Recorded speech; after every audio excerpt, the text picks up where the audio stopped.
We've got a great webinar for all of you, monitoring KPIs that deserve more attention.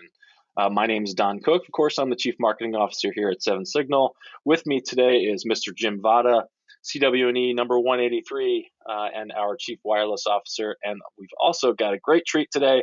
Mr. Mike Graham is back with us, our sales engineer.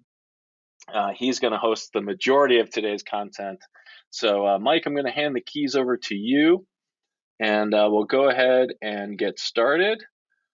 But very exciting stuff today. Mike, I believe I just passed the ball to you. Yep. And I should be showing my screen. Looks good. All right. And usually on these, we talk about some industry topic or something that's a little bit agnostic as far as vendor. This one, we're going to be talking about some KPIs from our Sapphire Eye product. Cover a few that maybe deserve a little bit more attention, and we're going to start with a few old favorites as well. So one of the things that Sapphire Eye does is it acts as a client on the network, and it directly tests some KPIs that are tied to user experience. And one of the first ones that it tests, and one that we always talk about, is attach success rate. And we consider an attach that whole authentication and association process, everything from when we probe the access point up until we're ready to ask for an IP address. And this is a really important one, I think, for the user experience. A lot of failures or a lot of retries on this certainly make connecting to the network seem slow. And a lot of those processes are involved with roaming as well. So those connection loss, reconnecting messages, those can definitely be tied into that ability to attach. And that's why we talk about it a lot. And it's a pretty sensitive measure of the network health. I have one that I pulled here. It's 802, or it's 5 gig and 2.4, and kind of unusually, and one of the reasons I snagged this one is you'll see that we're having attachment issues on 5 gigahertz in the orange, where 2.4 is, it's beautiful at 100%, and that's kind of unusual. Usually it's the opposite, and there's going to be some kind of interference on 2.4. We haven't quite tracked this one down, but the spectrum analyzer on this site shows something that looks like narrowband interference up in Uni 3, or really in the ISM band. They overlap. And of course, the ISM bands, both in 2.4 and 5 gig, are open to not just communications, but to anything. And we've started to see something showing up in the ISM band kind of frequently, and I call it the snake. We get kind of a slowly wavering narrowband transmission, and it seems to be a motion detector of some sort, we think. And you can see that the impact that it has on just trying to connect to the network. We're getting, up to about 30% failures almost. I think you've probably seen kind of that snake pattern on spectrum analysis runs too, haven't you, Jim? Yep, starting to see that more and more in the last year or so, from motion detection equipment. And the biggest problem with it is the duty cycle's right around 100%.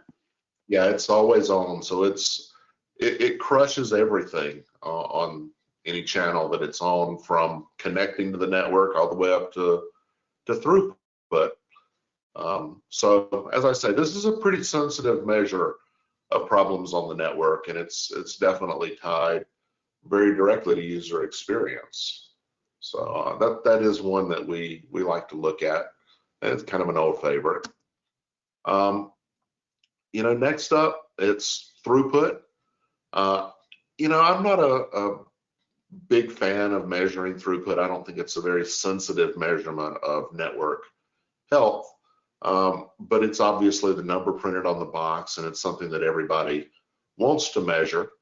And our throughput test or Sapphire's and Mobileye as well, is quite a bit different than services like speed test.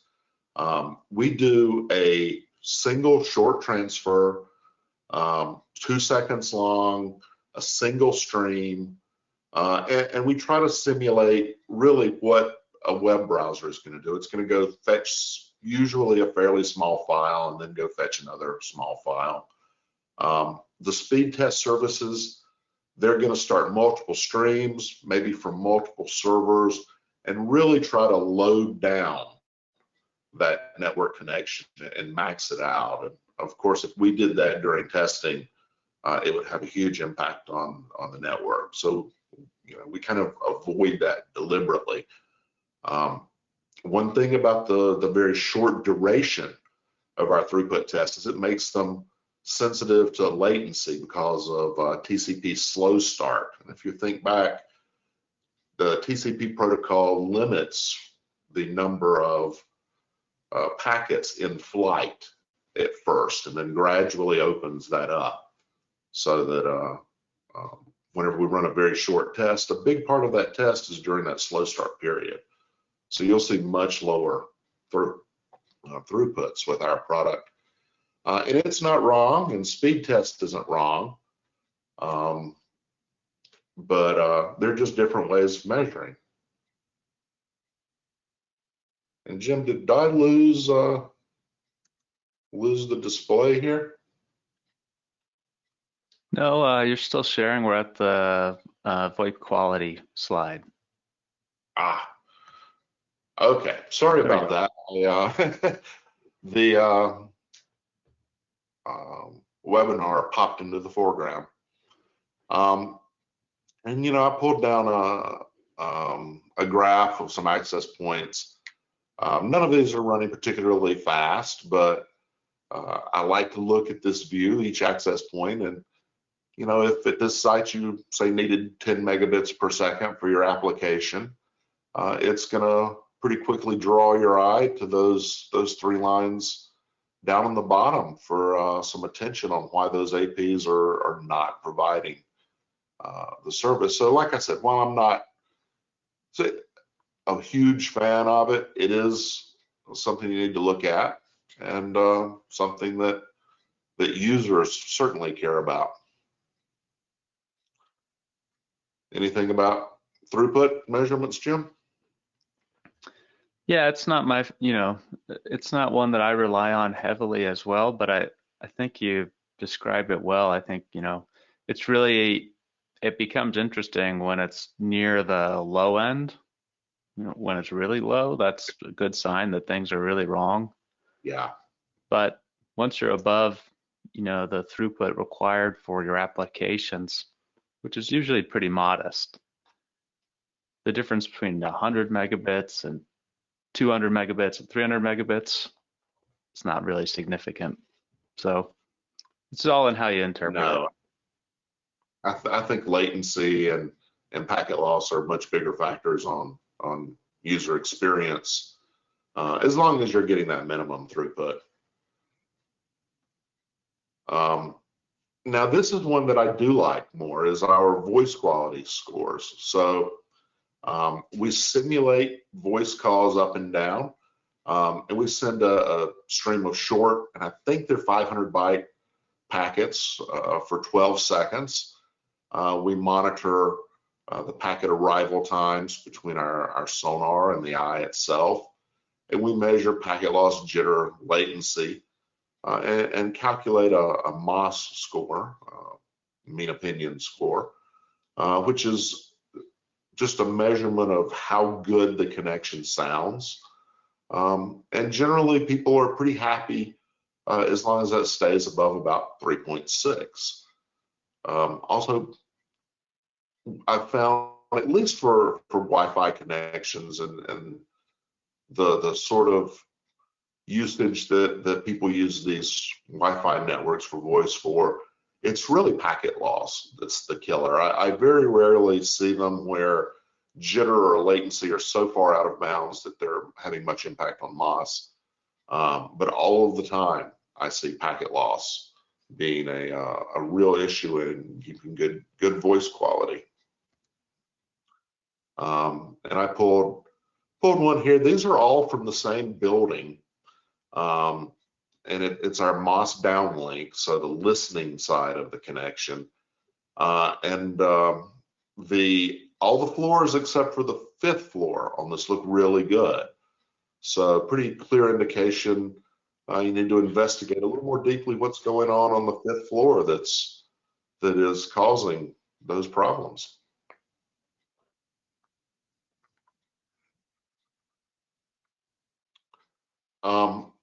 We also make passive measurements with Sapphire, where instead of connecting to the network and actively transferring a file or sending some UDP packets or connecting and measuring that, we also go into monitor mode and we listen to the network and collect statistics on that as well. And on our frames tab and Sapphire Eye and Analyzer, which is where the passive measurements live. The first two are AP retries and client retries. And it's a very simple measurement. We just look at the number of frames that have the I'm a retry frame bit set versus the total number of frames, and that calculation gives us the retry rate.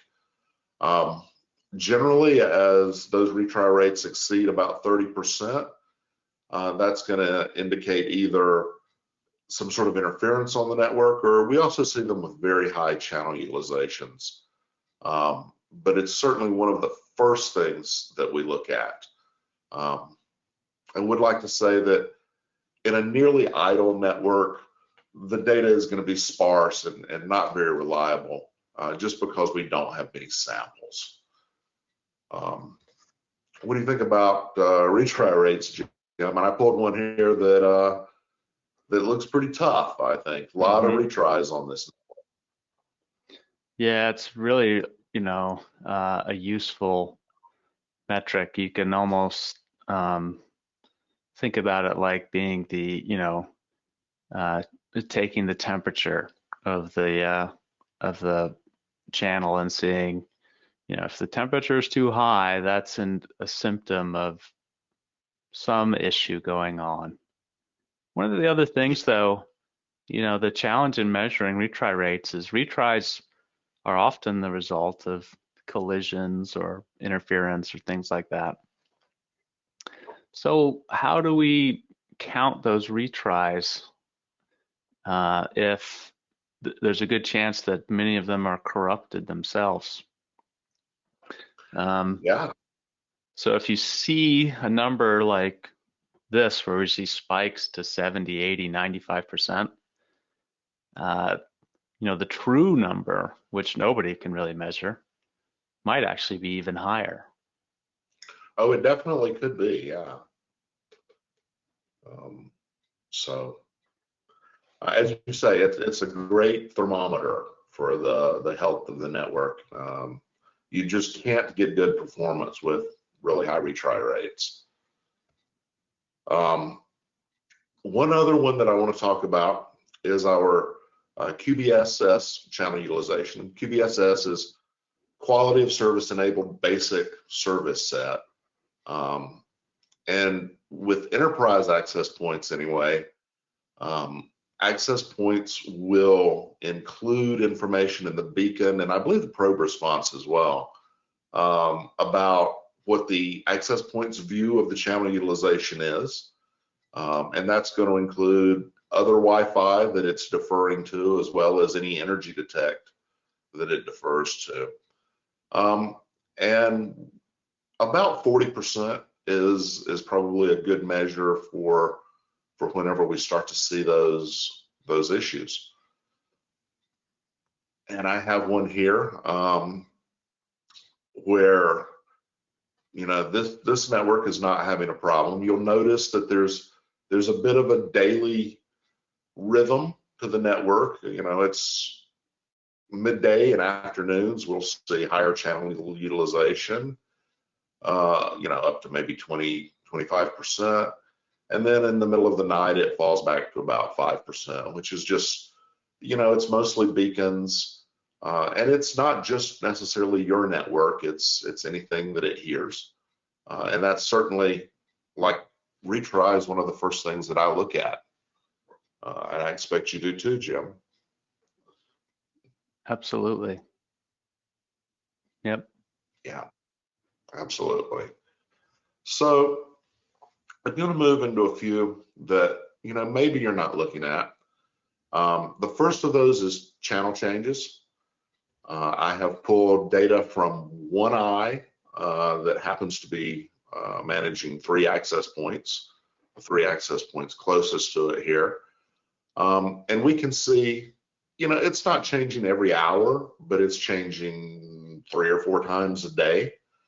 So clearly the controller is not happy. It can't find some channels that it likes, that it thinks that there's not much interference on.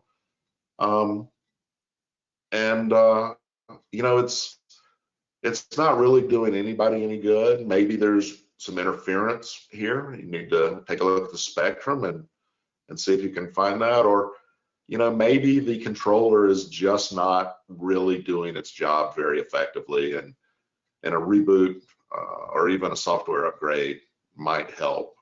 And I know you've seen a lot of weirdness on channel changes going crazy as well.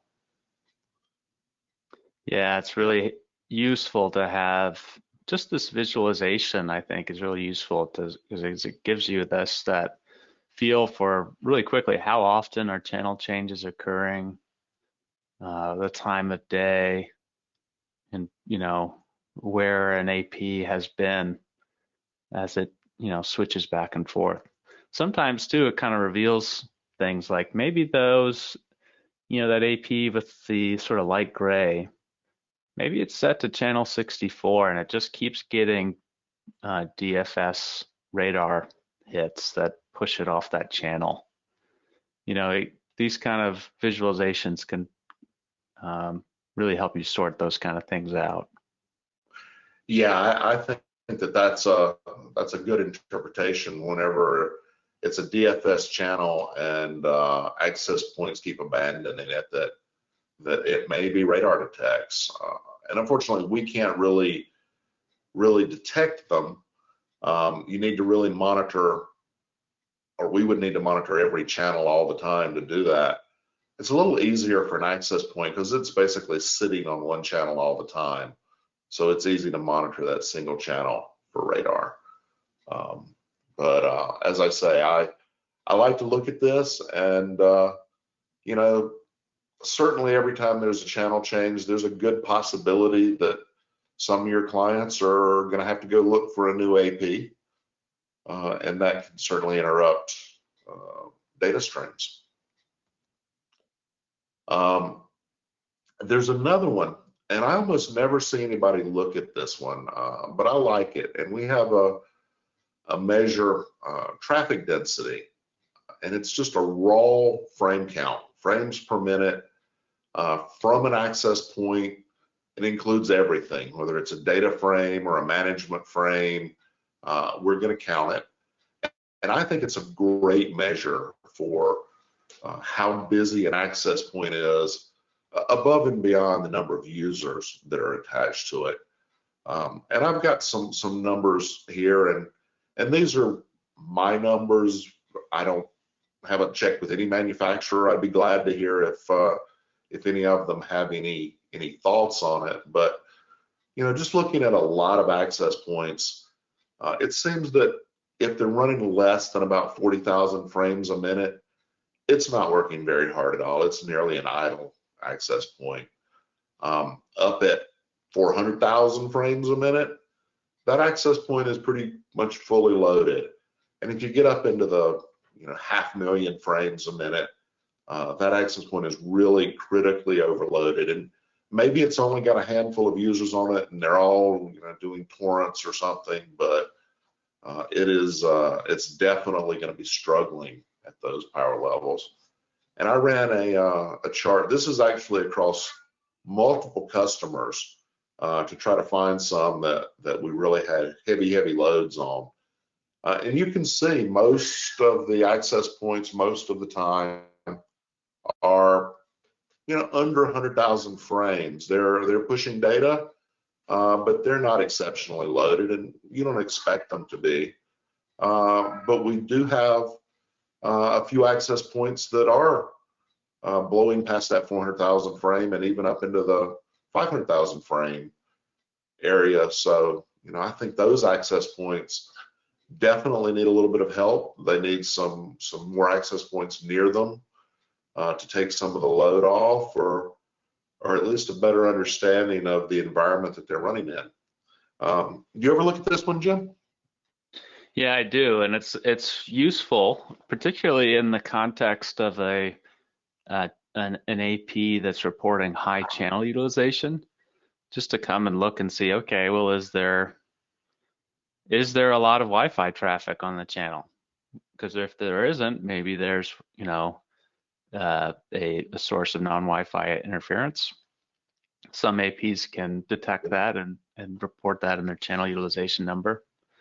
But if the utilization is high, these are useful to get into the details about, is it upload, is it download, is it data traffic, is it management traffic, and we can even take this further into looking at specific client MACs and seeing who's responsible for the most traffic. If to use your scenario, Mike, if somebody's got their BitTorrent server fired up on your enterprise WLAN, that'll help you track it down. Yeah, absolutely. And as you said, we can dig in a lot with Sapphire. Almost all the KPIs are symmetric. If we measure something on the access point, we measure it on the client side as well. So we actually measure frames directed towards an access point as well as from. And I just pulled this one graph, and we can also dig down into what kind of traffic is it. Is it control traffic or management or data, to help you really understand what's going on to generate all that traffic. Here's another one that doesn't get a lot of attention, I think. It's the client 5 gigahertz support ratio, which is just the percentage of clients that are using 5 gigahertz. And you always want to run this on an aggregation type without band in it, because if you look at the 2.4 band or the 5 gig band, it's always going to be 100% for that band. So you have to look at it all across an SSID. And we can see here's a company that has 4 SSIDs on their network. Audio, which drives some wireless speakers, and a lot of those are 2.4. And we can see that only 35% of those are running in 5 gig, and a lot of that equipment for this customer is 2.4 only, so that's no surprise. The conference room and the corporate SSID, 100% 5 gig, and guest is mostly 5 gigahertz. And this is a run across a week. You could look at the last month, and I did a period, what we call a period aggregation on it. So I'll take all the data from an entire day, month, week, whatever, and condense it down to a single number, and then report it as a bar graph instead of our typical line graph. So Analyzer can really kind of slice and dice the data and show it to you in a lot of different ways. But for this customer, I think for their conference room and their corporate SSIDs, maybe shut off 2.4 altogether, free up a little bit of management traffic off of it for the audio and the guest networks, and of course help move people onto 5 gig and hopefully 6 gigs soon, right, Jim? Yeah, exactly. And it's really useful, if you're considering disabling 2.4 gigahertz for an SSID, it's really useful to have the data to see, well, how many clients are actually using it? How many of them are are dual band clients? And, what clients are actually gonna be impacted, if any? So Yeah. very useful. And just like on all the others, we can run this by client and see what clients are running how much 2.4 and 5 gig as well. Help you locate those if you are trying to move off of 2.4. The other one, and this one is not one that I really ever look at on a normally running network. It's strictly for really debugging connectivity issues. But we collect all of the status codes during our passive phrase for the authentication, association, reassociation, deauthentication frames. So we actually are looking at those status codes for all of the users on the network, and we're sampling, so we don't collect everything. But we get a good feel for what's going on your network. And for these like this, we need to remember to use all samples averaging, to turn off averaging, because an average status code isn't meaningful. I had to dig around a little bit to find something interesting, because mostly you get not particularly interesting data on those unless there's something broken. But here's what it looks like, and we'll have, this is the deauthentication reason code, and we have them over here on the left. I looked them up online to find out what the values are. So we're seeing some code 15s, which means there was a timeout during the handshake during authentication. We've got a couple of 4s, deauth due to inactivity. Nothing unusual on this one, but we did have one customer that was having a lot of trouble getting some IoT clients to connect to the network. And we found, looking at this, that they had turned on load balancing, which causes the AP to send I'm busy, try somewhere else code whenever a client tries to associate. I'm sorry, I don't remember what that number is. But this client was broken, and instead of going off and looking for another access point, it would, upon receiving that status code, go into a tight loop and keep just pounding away at that access point. And they had about 800 of these IoT clients. So they pretty rapidly drug the whole network down. And those kind of things get much more apparent whenever you're looking at what the actual status codes during that whole authentication and association process. You ever use this one, Jim? I do. It's really useful when you're doing more advanced troubleshooting, just to see if there are differences. There's always going to be reason codes and status codes out there, but if there are differences in an area you're troubleshooting, where there's a certain code that's showing up and an awful lot that's unexpected, that can help narrow down issues.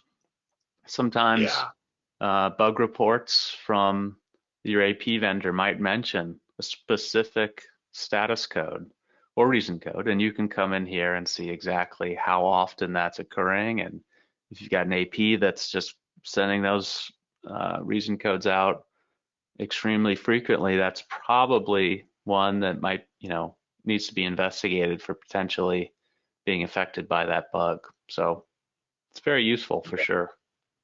We've definitely seen that. We also have, and I put these 4 together. There is an interface to Sapphire Eye called IQ. It's sort of a dashboard interface. It's slated to be retired, but for it we created 4 macro KPIs to try to give you just 4 numbers to look at for how is your network and their connectivity. Unfortunately, that one actually, I think, combines 2 things that aren't that closely related, but it combines the ability to connect to the wireless LAN, so things like association success rate, and the ability to execute active tests. Can we reach resources on the network? The next one is authentication, and that's either going to measure captive portal performance or 802.1x performance, as long as you're using one of those. And I don't know of anybody that's using both on the same network. IP and DNS services, this is another one where we kind of lump a couple of things together, but it's tied into, is DHCP working and is DNS working? And finally, quality, and it's measuring throughput, voice quality, web page download times, that sort of thing.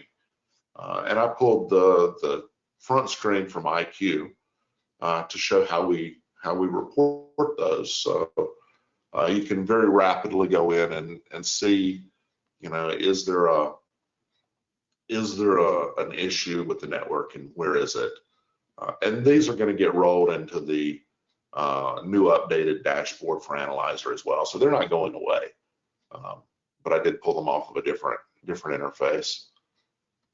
And then I've got a couple that aren't really KPIs, they're ratios of KPIs. So you have to do a little bit of math on those, a little bit of interpretation. The first one is the ratio of AP retries to client retries. How often do we see AP frames that have got their retry bit set versus client retries? And here I found one where 37% of the frames transmitted by the access point had the retry bit set, but only 17% of the client. So in this case, the AP is hearing the client better than the client is hearing the access point. Not what you would expect, but we see it a lot. And it frequently indicates that there is a power imbalance between the AP and the client. And a lot of the AP's power management algorithms want to drive the power level down on the AP to reduce co-channel and adjacent channel interference, and that makes sense. But it can be so aggressive that you end up with clients not able to hear the APs. So I like to look at it from a link balance perspective. It's not 100% because, you know, not only do you have that retry rate going, but the access point and the client are running different algorithms to decide what data rates they should be using. So it could be that one or the other is just much more aggressive on the data rates, and that causes a higher percentage of retries. But if you see a big imbalance, you know, it's worth taking a look at the power levels, maybe worth taking a look at the data rates from the access points and the clients, and see if something looks out of whack on the power there. Do you ever look at those in comparison, Jim? Yeah, and just like you said, it's really useful just to make sure that link is balanced and you don't have a issue where the client can hear the AP really well, but the AP can't hear the client really well. So good indicator there. Yeah, I like this one a lot. And I think this is my last one, and that's the ratio of probe requests to probe responses. So how many responses to each probe request do we see on the air? And of course, a client that sends out a probe request on a channel, if it's a broadcast request, every AP that hears it is going to respond. You know, does anybody want to talk to me? Yeah, I'll talk to you. This particular one is from an airport, and there are a lot of access points. It's also on 5 gig, so it's not like 2.4. And remember, this is per channel. So this is how many access points are responding on that channel that they probe. So in this case, I think this is, I don't remember how long this period is. I think we're looking at a week here. And we averaged 15 probe requests a minute, and we averaged about 850 probe responses a minute. So that means every time a client sends a probe, it's going to get 57 responses. This site has 5 SSIDs on each AP, so about 11 access points respond to every probe. And you can see how that can really, really quickly eat up channel bandwidth with just probe responses. It's not usually much of an issue in small sites, but sporting venues, airports, concert halls, those definitely are going to see this. And if you think about it, if somebody walks in with their cell phone, even if they don't join your network, if they've got the Wi-Fi radio on, it's probably in their pocket blasting away with probes, looking for access points to talk to it. So I like this one as a measurement of access point density. And to me, I think 11 access points on every channel that are close enough to respond to a probe, that's a lot of access points. Don't you think, Jim? Yeah, especially at 5 gigahertz, something's up with the design there, and like you said, you know, probe responses are small frames. It doesn't sound like a big deal, but they use the lowest, the minimum basic rate, and just chew up airtime. And every AP will send a response, a unique probe response for each SSID that it supports. So it multiplies very quickly and just can really be an airtime hog. You know, even if those APs aren't busy with clients creating, you know, co-channel interference issues, just the probing can be a big problem. Yeah, it's definitely a big problem in the in any kind of environment where it's a big, dense environment and you've got a lot of people in there probing.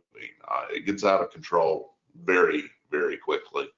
And you know, the access point, as you say, it's gonna respond at its minimum configured data rate. But even worse, the client is gonna probe at the minimum data rate that it's capable of. So for 5 gig, it's always going to probe at 6 megabits per second. And you can hear a 6 megabit per second frame a long way off. Absolutely. So those multiply. And that is what I have for us today. Great. Well, right about at time, but maybe we have